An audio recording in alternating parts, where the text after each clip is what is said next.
นมัตถุรัตนตยัสสะขอนอบน้อมแด่พระรัตนตรัยด้วยเสียงเก้า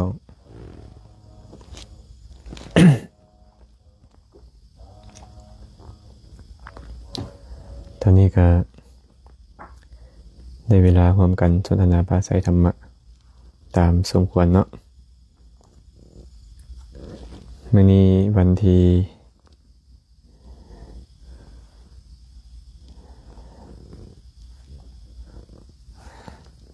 12เดือน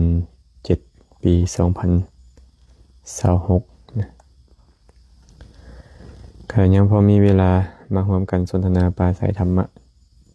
ตามสมควรญาติธรรมท่านใดเข้ามาแล้วซอยคอมเมนต์มาได้เด้อว่าเสียงใช้ได้บ่สัญญาณชัดเจนดีบ่ก็มีคำถามอันใดที่คิดว่าเป็นประโยชน์ก็คอมเมนต์เข้ามาร่วมกันสนทนาได้เนาะ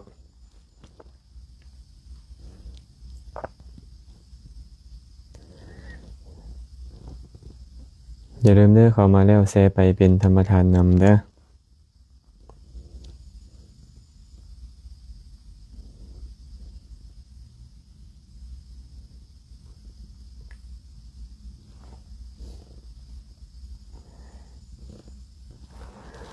เจริญพรตุ้ยแสงสุวรรณสบายดีอาจารย์เจริญพรสาธุเด้อผู้ใดเข้ามาแล้วก็ใส่คอมเมนต์มาบอกได้เลยว่าเสียงใช้ได้บ่สัญญาณดีบ่แล้วก็แชร์ไปเป็นธรรมทานนำสุขสาครน้อมกราบนมัสการพระอาจารย์ขาน้อยเจริญพรสาธุอาหารมวลใจรับจัดงานทุกประเภทกราบนมัสการเด้อขาน้อยเสียงแจ้งดีขาน้อยเจริญพรสาธุเตียวมณีแก้วพิทักษ์น้อมกราบสาธุพระอาจารย์สาธุสาธุ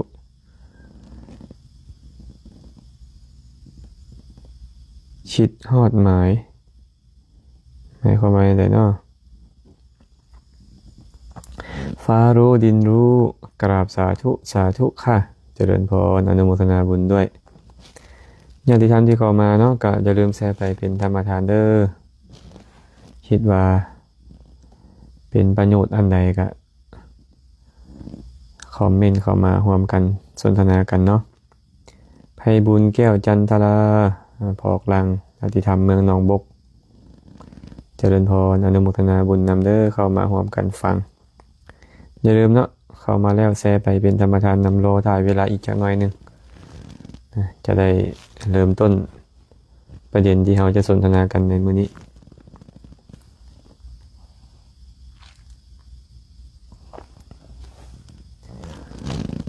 นวลมิตรมาหมายแก้วมณีสาธุลาตีบุญประสงค์สาธุอ้วนอินทิจักสาธุสาธุพระอาจารย์เจริญพรอนุโมทนาบุญนำรอถ่ายเวลาอีกจักหน่อยนึงเนาะจะได้สนทนากันตามลำดับผู้ใดมีคำถามก็อย่าลืมคอมเมนต์เข้ามาและก็แชร์ไปเป็นธรรมทานนำพร้อมเด้อ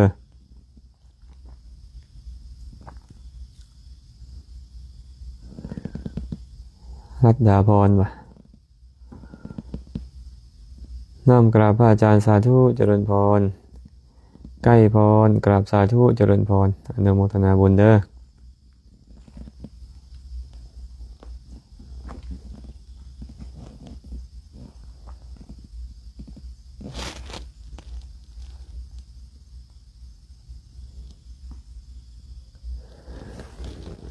น่าจะพอสมควรเนาะเข้ามาเท่าใดก็พร้อมกันสนทนาสัมพันธ์ไปก่อนทองส่วนกองกินแม่ตู้โตโน่นอนนมัสการขาน้อยสาธุชัดเจนดีเจริญพรลุงวิไลสาธุสาธุแม่พรหมณีรัตนรังสีน้อมกราบพระอาจารย์ขาน้อยแชร์ให้แล้วเด้อขาน้อยเจริญพรอนุโมทนาบุญนำแปะสาครพรหมจันทร์น้อมกราบสาธุเจริญพรสาธุนาลินแสนลาดสาธุขาน้อยกราบนมัสการพระอาจารย์สาธุสาธุดาวดวงฤทัยสาธุทอนเพียสาขาสาธุสาธุเสียงชัดเจนดีขาน้อยสาธุมาเริ่มต้นคำถามแรกเลยเนาะ เพิ่นถามมาว่านมัสการครับหลวงพ่อมีคำถามครับเคยได้ยินว่าคนเราเลือกเกิดไม่ได้แต่มีพระบางรูปบอกว่าคนเราเลือกเกิดได้เพราะเราได้เลือกแล้วในอดีตชาติว่าจะเกิดเป็นมนุษย์ด้วยทำการความดีในครั้งก่อนคือการเลือกเกิดรบกวนหลวงพ่ออธิบายเพิ่มเติมหน่อยครับกิระนะได้ยินมาว่าคนเราเลือกเกิดไม่ได้แต่มีพระบางรูปบอกว่าคนเราเลือกเกิดได้จะพูดแบบไหนก็ไม่ผิดนะหากบอกว่าพวกเราเลือกเกิดไม่ได้ถูกต้องแล้วเพราะตอนนี้พวกเราเกิดแล้วเลยเลือกเกิดไม่ได้แต่ว่าเราสามารถเลือกเกิดในอนาคตชาติได้นะฉะนั้นในพระสูตรหลายๆสูตรมีฐานุปติสูตรสังขารุปติสูตรเป็นต้นพระผู้มีพระภาคเจ้าตรัสไว้แบบนี้นะพระองค์บอกว่าภิกษุทั้งหลายเหตุของทาน8ประการนี้8ประการเป็นไฉนบุคคลบางคนในโลกนี้ให้ข้าวน้ำผ้ายานพาหนะดอกไม้ของหอมเครื่องไร้ทาที่อยู่ที่นอนประทีปโคมไฟแก่สมณพราหมณ์เขาให้อย่างใดย่อมหวังอย่างนั้นเขาได้ยินได้ฟังมาว่าเขาได้เห็นมาว่ากษัตริย์มหาศาลพราหมณ์มหาศาลขหบดีมหาศาลเป็นผู้พรั่งพร้อมบำรุงบำเรออยู่ด้วยกามคุณ5ประการเขาจึงตั้งจิตอธิษฐานแบบนี้ว่าโอ๋หนอหลังจากแตกกายแล้วหลังจากแตกกายทำลายแล้วขอเราจงเข้าถึงความเป็นสหายของกษัตริย์มหาศาลบ้างพราหมณ์มหาศาลบ้างขหบดีมหาศาลบ้างภิกษุทั้งหลายเขาตั้งจิตนั้นอธิษฐานจิตนั้นเจริญจิตนั้นอยู่ใจเขาน้อมไปในทางต่ำไม่ไปในทางเจริญขึ้นหลังจากแตกกายทำลายแล้วเขาย่อมเข้าถึงความเป็นสหายของกษัตริย์มหาศาลบ้างพราหมณ์มหาศาลบ้างขหบดีมหาศาลบ้างดูก่อนภิกษุทั้งหลายแต่เรากล่าวว่านี้เป็นของท่านผู้มีศีลไม่ใช่ของคนผู้ทุศีลภิกษุทั้งหลายความปรารถนาของผู้มีศีลย่อมสำเร็จได้ฉะนั้นในพระสูตรนี้เนี่ยเลือกเกิดเป็นกษัตริย์ได้เลือกเกิดเป็นพราหมณ์ได้เลือกเกิดเป็นข้าบดีได้แต่ต้องอยู่บนพื้นฐานของการมีทานมีศีลนะอีกประการหนึ่งบุคคลบางคนในโลกนี้ให้ข้าวน้ำยานพาหนะผ้าผ่อนท่อนสบายดอกไม้ของหอมเครื่องไร้ทาประทีปโคมไฟที่อยู่ที่นอนแก่สมณพราหมณ์เขาให้อย่างใดย่อมหวังอย่างนั้นเขาได้ยินได้ฟังมาว่าเทวดาชั้นจาตูมชั้นดาวดึงส์ชั้นยามาชั้นดุสิตชั้นนิมมานรดีชั้นปรนิมมิตวสวัสดีเป็นผู้มีอายุยืนมีผิวพรรณงดงามมีความสุขมากเขาเลยตั้งจิตอธิษฐานแบบนี้ว่าโอ๋หนอหลังจากแตกกายทำลายแล้วขอข้าพเจ้าจงเข้าถึงความเป็นสหายของเทวดาชั้นจาตูมบ้างชั้นดาวดึงส์บ้างชั้นยามาบ้างดุสิตบ้างนิมมานรดีบ้างปรนิมมิตวสวัสดีบ้างดูก่อนภิกษุทั้งหลายเขาตั้งจิตนั้นอธิษฐานจิตนั้นเจริญจิตนั้นอยู่ใจเขาน้อมไปในทางต่ำทรามไม่ไปในทางเจริญขึ้นหลังจากแตกกายทำลายแล้วเขาย่อมเข้าถึงความเป็นสหายของเทวดาชั้นจาตูมบ้างชั้นดาวดึงส์บ้างชั้นยามาบ้างชั้นดุสิตบ้างชั้นนิมมารดีบ้างชั้นปรนิมมิตวสวัสดีบ้างแต่เรากล่าวว่านั้นเป็นของผู้มีศีลไม่ใช่ของคนผู้ทุศีลภิกษุทั้งหลายความปรารถนาของบุคคลผู้มีศีลย่อมสำเร็จได้เพราะใจบริสุทธิ์นะอันนี้เป็นพุทธพจน์ที่พระองค์ตรัสไว้อยากจะไปเกิดในสวรรค์ชั้นจาตูมก็ได้ชั้นดาวดึงส์ก็ได้ยามาก็ได้ดุสิตก็ได้นิมมานรดีก็ได้ปรนิมมิตวสวัสดีก็ได้แต่ในที่นี้คุณต้องมีทานคุณต้องมีศีลนะพระผู้มีพระภาคเจ้าตรัสอีกว่าบุคคลบางคนในโลกนี้ให้ข้าวน้ำผ้ายานพาหนะดอกไม้ของหอมเครื่องไร้ทา ที่อยู่ที่นอนประทีปโคมไฟแก่สมณพราหมณ์เขาให้อย่างใดย่อมหวังอย่างนั้นเขาได้ยินมาว่าเทวดาชั้นพรหมเป็นผู้มีอายุยืนมีผิวพรรณวรรณะงดงามมีความสุขมากเขาเลยตั้งความปรารถนาแบบนี้ว่าโอ๋หนอหลังจากแตกกายทำลายแล้วขอเราจงเข้าถึงความเป็นสหายของเทวดาชั้นพรหมเถิดดูก่อนภิกษุทั้งหลายเขาตั้งจิตนั้นเจริญจิตนั้นอธิษฐานจิตนั้นอยู่จิตเขาน้อมไปในทางเลวไม่ไปในทางเจริญขึ้นหลังจากแตกกายทำลายแล้วเขาย่อมเข้าถึงความเป็นสหายของเทวดาชั้นพรหมดูก่อนภิกษุทั้งหลายแต่เรากล่าวว่าเป็นของผู้มีศีลไม่ใช่ของคนทุศีลเป็นของผู้ปราศจากราคะไม่ใช่ของผู้มีราคะนี้แหละภิกษุทั้งหลายความปรารถนาของผู้มีศีลของผู้ปราศจากราคะย่อมสำเร็จได้เพราะใจบริสุทธิ์ฉะนั้นปรารถนาเป็นพรหมก็ได้แต่ในที่นี้ต้องเข้าใจว่าคุณต้องมีทานต้องมีศีลและมีสมาธิเจริญฌานข่มความกำหนัดได้หรือบรรลุอนาคามีจึงจะไปเกิดในพรหมโลกได้เพราะฉะนั้นบริบทนี้ก็บอกได้ว่าพวกเราเนี่ยสามารถเลือกเกิดได้แต่ไม่ใช่มาเกิดแล้วค่อยเลือกก่อนที่เราจะไปเกิดนะเลือกก่อนเนาะในพระสูตรอีกสูตรหนึ่งก็คือสังขารุปฏิสูตรนั่นแหละพระพุทธเจ้าบอกว่าบุคคลบางคนในโลกนี้มีศรัทธาศีลสุตตะจาคะปัญญาเขามีความปรารถนาว่าขอให้เราจงไปเกิดเป็นสหายของกษัตริย์มหาศาลพราหมณ์มหาศาลข้าบดีมหาศาลบ้าง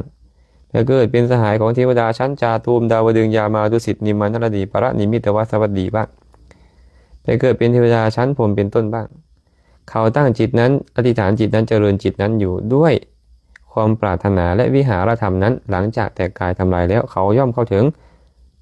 ความเป็นเช่นนั้นได้นะแสดงว่ามีศรัทธาศีลสุตตะจาคะปัญญาก็สามารถเลือกเกิดได้เอาแล้วศรัทธาคืออะไรบุญ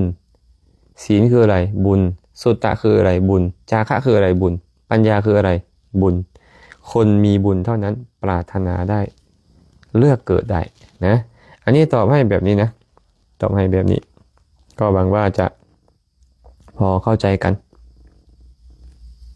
นะ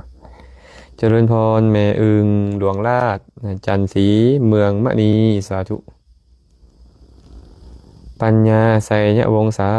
แอปเปิ้ลบุญวิสัยสาธุเด้อเท่านาขันอาสาเมไมทองพรหมจารย์สาธุ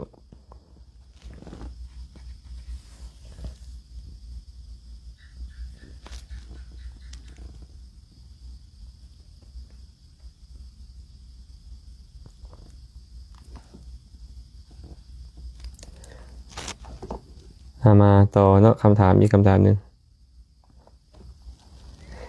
ห้านอาหารมวลใจครับจัดงานเลี้ยงทุกประเภทกราบสาธุพระอาจารย์ข้าน้อยขอโอกาสถามสมทานศีลเทื่อหนึ่งกุ้มได้โดนปานใดนอกข้าน้อยขอให้พระอาจารย์ช่วยอนุเคราะห์สาธุสาธุสมทานศีลเทื่อหนึ่งกุ้มโดนปานใดอันนี้การแล้วแต่เจตนาของเฮาเนาะแล้วแต่เจตนาของเฮาสมมุติว่าไม่ออก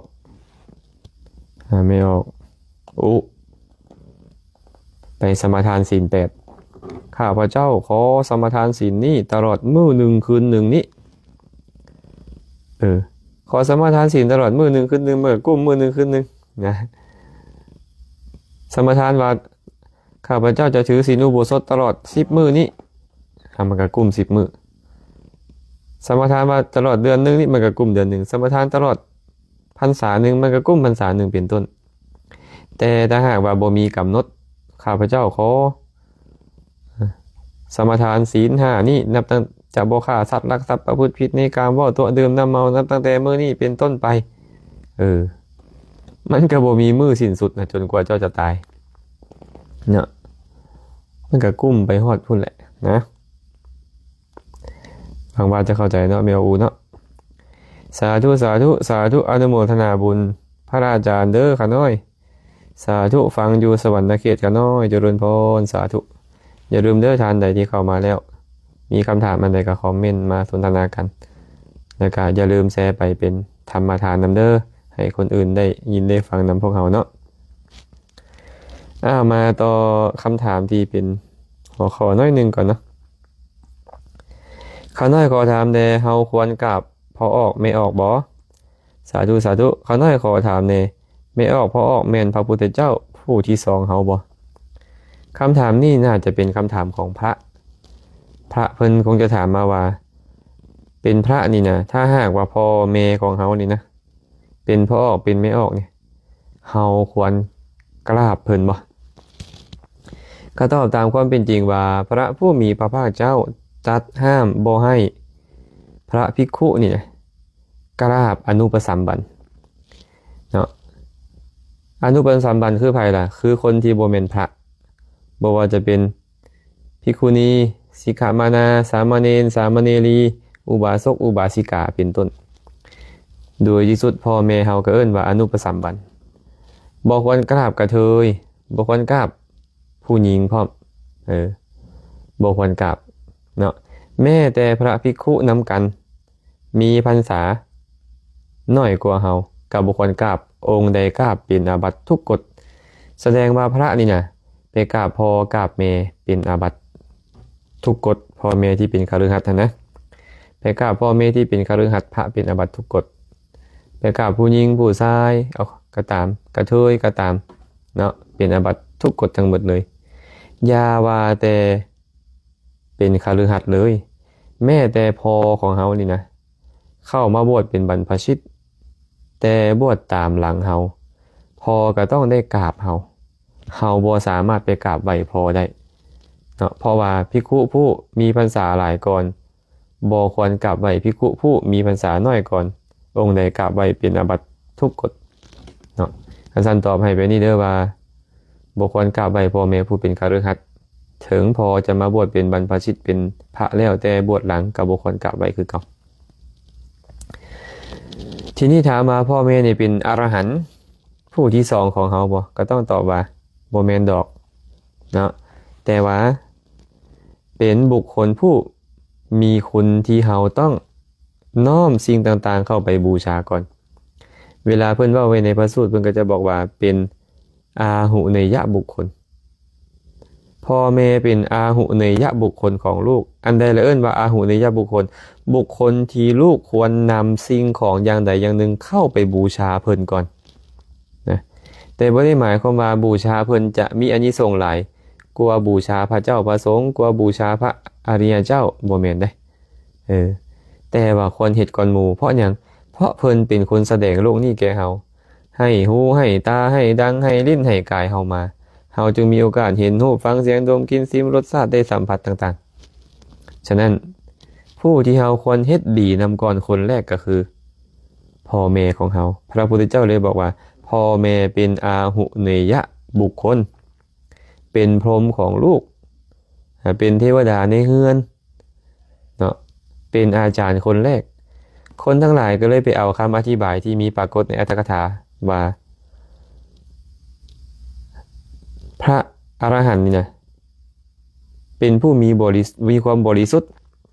เนาะเพิ่นว่าเรื่องของเทวดา3ประเภทหนึ่งก็คือสมมุติเทวดา2อุปติเทวดา3วิสุทธิเทวดาสมมุติเทวดาก็คือพวกพระราชาพวกกษัตริย์บ่แม่นเทวดาแต่เหมือนเทวดาเขาเลยเอิ้นว่าสมมุติเทพ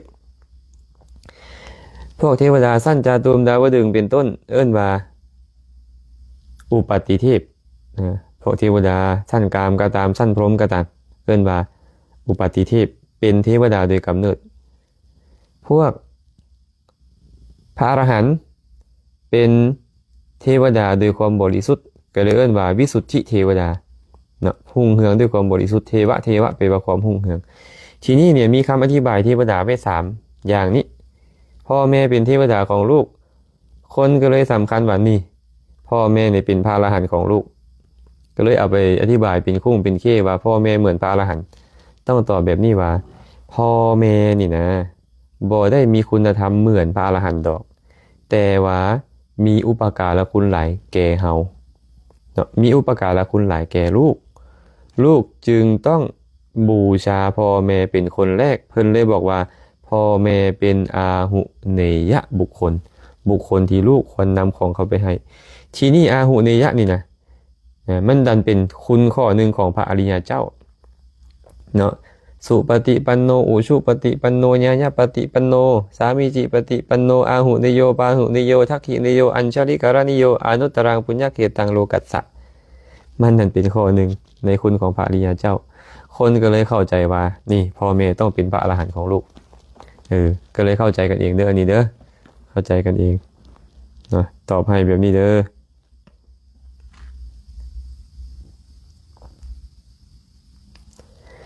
ดวงใจน้อมกราบสาธุเจ้าค่ะพระอาจารย์เจ้าค่ะสมทานศีลเปดแล้วกินลูกอมได้ไหมคะกินลูกอมกินตอนไหนหากกินตอนเย็นก็ต้องไปดูว่าลูกอมนั้นนะมีส่วนผสมของอาหารไหมถ้าหากมันมีส่วนผสมของผลไม้มีส่วนผสมของนมมีส่วนผสมของถั่วเป็นต้นมันก็เป็นการบริโภคอาหารเวลาวิกาลนะเป็นการบริโภคอาหารเวลาวิกาลหากลูกอมนั้นไม่มีส่วนผสมของอาหารอย่างเช่นมีแค่น้ำผึ้งอย่างเงี้ยนะมีแค่น้ำตาลเป็นส่วนผสมอย่างนี้ก็ยังไม่เข้าข่ายของการบริโภคอาหารเวลาวิกาลเนาะพรสวรรค์แก้วดาลัยเจ้าของปั๊มน้ำมันบ่นี่เนาะเจ้าของปั๊มน้ำมันดงผำบ่ฮะหนองผำเนาะเมืองหนองบกไสยสิทธิ์มั่นวงศาน้อมกราบนมัสการพระอาจารย์ข้าน้อยขอถามในการที่เฮามีผู้เสียชีวิตการที่มีผู้เสียชีวิตแล้วมีการบวชจูงตอนทรงสการแล้วว่าสิจูงผู้ตายขึ้นสวรรค์สั้นฟ้ากาเมนเทโบขอพระอาจารย์อธิบายแน่ก็ต้องตอบตามความเป็นจริงแบบนี้ว่าการที่บวชจูงบ่แม่นเหตุของการพาผู้ตายไปสวรรค์เนาะพระพุทธเจ้าตรัสแบบนี้พระองค์บอกว่ายะถากรรมังคามิจฉันติปุญญปาปะพะลูปคานิระยังปาปกรรมมันตาปุญญกรรมมาจะสุขติงสัตว์ทั้งหลายยอมไปตามกรรมของตนที่เฮ็ดไปแล้วผู้เฮ็ดกรรมดียอมเข้าถึงสวรรค์ผู้เฮ็ดกรรมชั่วยอมเข้าถึงนรกยอมเข้าถึงผลของกรรมดีกรรมชั่วของตนฉะนั้นผู้ตายนะคันเขาเฮ็ดชั่วความชั่วได้โอกาสส่งผลเขาก็ไปนรกตั้งแต่ตอนเขาตายพุ่นแหละเขาบ่ท่าเจ้ามาบวชจุงดอกเขาจะไปเกิดเป็นสัตว์เดรัจฉานเป็นเพศเป็นอสุรกายเขาก็ไปได้ตอนเขาตายพุ่นแล้วเขาบ่ท่าเจ้ามาจุงเช่นเดียวกันหากเขาเฮ็ดคุณงามความดีเอาไว้ความดีได้โอกาสส่งผลเขาก็ไปสวรรค์ไปเป็นมนุษย์ตั้งแต่เขาตายพุ่นแล้วตายแล้วเกิดเลยตั้งแต่ว่าจะเกิดเป็นหยังจะเกิดเป็นสัตว์นรกเป็นสัตว์เดรัจฉานเป็นเพศเป็นอสุรกายหรือว่าเป็นมนุษย์เป็นเทวดาอันนั้นแล้วแต่บุญหรือบาปจัดสรรบ่ท่าเฮามาจูงจักหน่อยแต่ว่าไปบวชจูงได้ประโยชน์อย่างไรอาจารย์1ได้ประโยชน์ผู้บวชเนาะได้ประโยชน์อะไรล่ะได้แสดงถึงความที่ตัวเองนี่กตัญญูรู้คุณต่อเพิ่นว่าเฮากันยังฮักยังแพงเพิ่นกตัญญูรู้คุณต่อเพิ่น2หากผู้บวชนั่นตั้งใจบวชสมาทานศีลโดยดีรักษาศีลก็ได้บุญข้อศีลเพราะถือศีล10และถ้าหากว่าตัวเองได้ให้ทานในช่วงที่ตัวเองมีศีลนั้นได้ให้ทานในช่วงที่ตัวเองมีศีลนั้นได้ให้ข้าวให้น้ำก็ตามแก่พระเจ้าประสงค์ตัวเองมีศีลหลายขึ้นได้ให้ทานแก่คนที่มีศีลอุทิศให้ผู้ตายได้บ่อุทิศให้ผู้ตายได้เนาะหากว่ามีการอุทิศให้ผู้ตายหากผู้ตายไปเกิดเป็นเพศปะเนี่ยเขาว่าผีเพศนะเพศนั่นครับฮู้อนุโมทนาบุญนำก็มีโอกาสไปสวรรค์ได้อันนี้ในกรณีแบบนี้ซื่อๆและถ้าบ่ได้บวชได้อาจารย์ให้ทานและอุทิศให้ญาติพี่น้องหากพี่น้องเขาตายแล้วไปเกิดเป็นเพศได้อนุโมทนาไปสวรรค์ได้บ่ได้อยู่ได้กินบ่เป็นไปได้ฉะนั้นการบวชบ่แม่นเหตุปัจจัยเฮ็ดให้ผู้ตายไปสวรรค์ การเฮ็ดบุญแล้วอุทิศให้ผู้ตายผู้ตายได้รับรู้ได้อนุโมทนาสาธุการนำผู้ตายจะไปสวรรค์เนาะ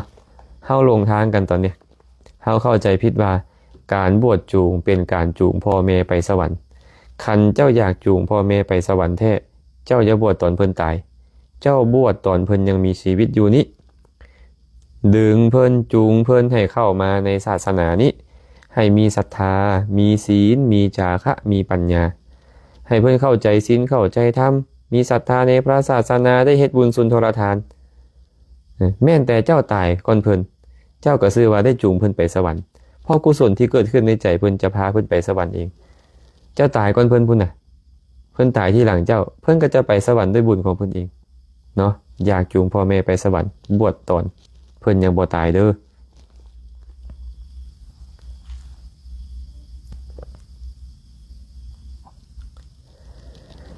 ขออนุญาตสอบถามเจ้าค่ะโยมอยากรู้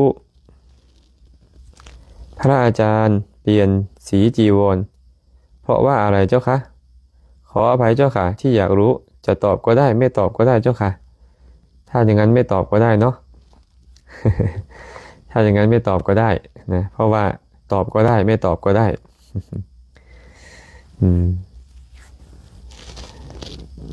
เมื่อจีวรเก่ามันเสียหายเนาะมีจีวรใหม่มาก็สามารถเปลี่ยนจีวรได้ส่วนจะเป็นสีไหนก็แล้วแต่ขอแค่ไม่ผิดธรรมวินัยเนาะพาราดอนจันดาวงศ์กราบนมัสการพระอาจารย์ขอน้อยขออนุโมทนาบุญนำเด้อสาธุสาธุ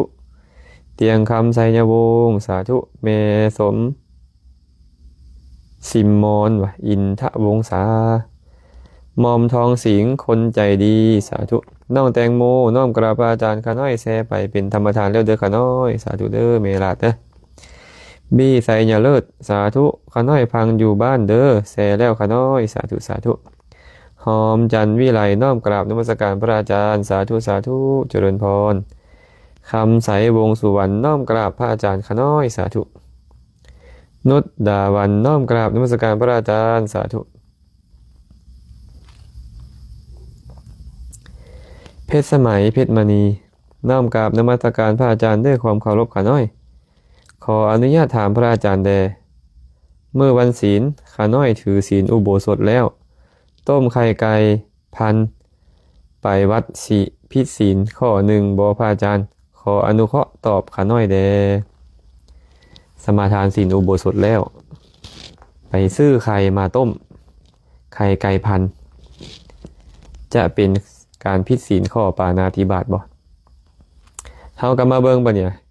การผิดศีลข้อปาณาติบาตเนี่ยมันมีองค์ประกอบแบบใด 1. สัตว์นั่นมีชีวิต 2. ฮู้ว่ามันมีชีวิต 3. มีจิตคิดจะฆ่ามัน 4. มีความพยายามฆ่ามันพยายามฆ่าด้วยกายก็ตามพยายามสั่งให้ฆ่าก็ตาม 5. มันตายเพราะความพยายามนั่นหากครบองค์ประกอบ5ประการนี้เป็นปาณาติบาตผิดศีลข้อที่1ทีนี้เอาไข่ไก่พันธุ์ไปต้มนี่นะก็ต้องไปถามว่าไข่ไก่พันธุ์นี่มันมีชีวิตบ่และเฮาฮู้ว่ามันมีชีวิตบ่มีจิตอยากฆ่ามันบ่พยายามฆ่าบ่มันตายบ่คันครบองค์ประกอบก็จะเป็นการผิดศีลเนาะแต่ทีนี้ไข่ไก่พันธุ์นี่นะมันมีชีวิตแท้บ่และฮู้ว่ามันมีชีวิตบ่ล่ะอันนี้อาตมาเองเนาะก็เคยสงสัยในเรื่องนี้นะก็เลยพยายามไปหาสารคดีมาเบิ่ง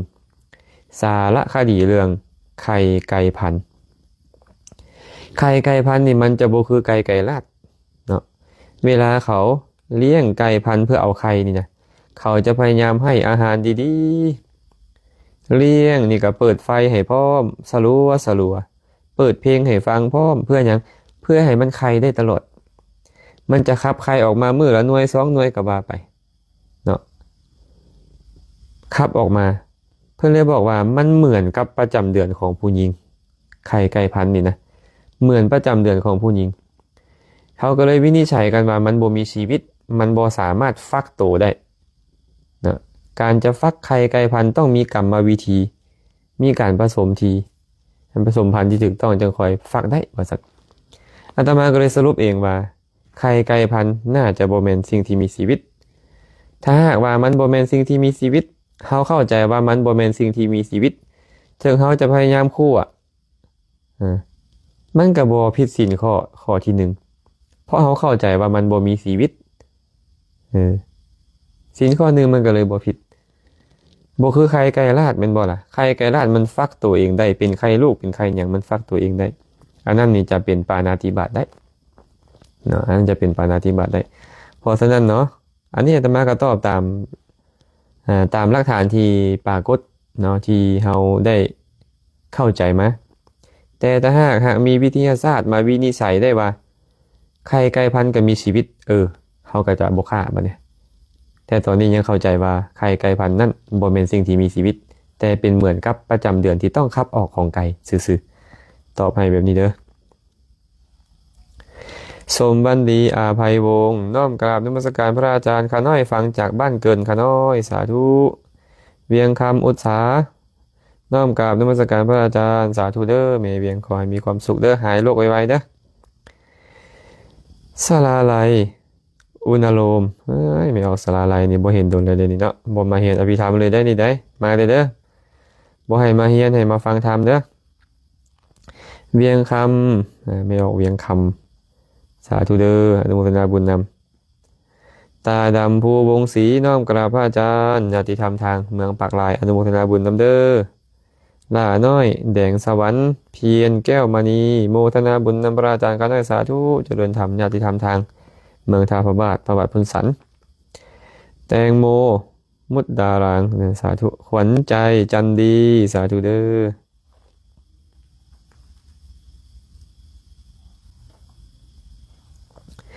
เกสรสวรรค์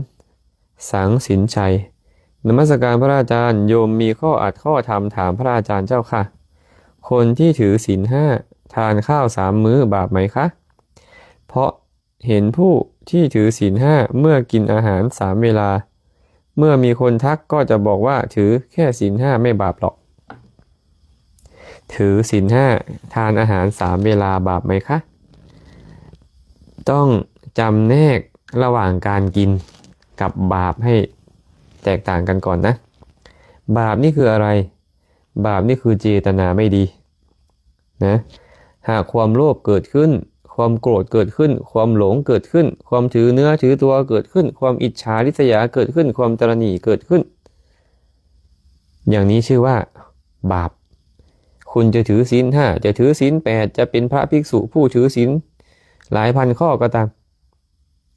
บาปเหมือนกันโยมจะทานอาหารหรือไม่ทานอาหารก็บาปเหมือนกันนะแต่ทีนี้